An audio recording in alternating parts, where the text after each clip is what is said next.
எழுது.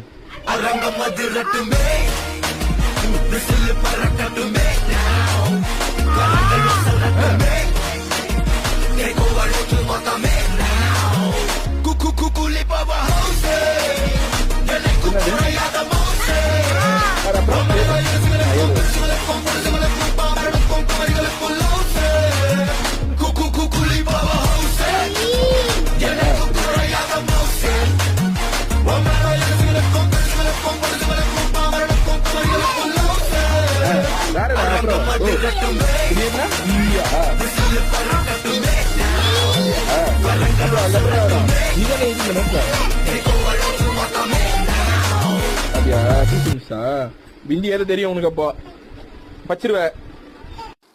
என்ன பண்றது, எனக்கு ஹிந்தி தெரியாதுன்ற ஒரே காரணத்தினால தீரன் இது ஹிந்தி நம்பர்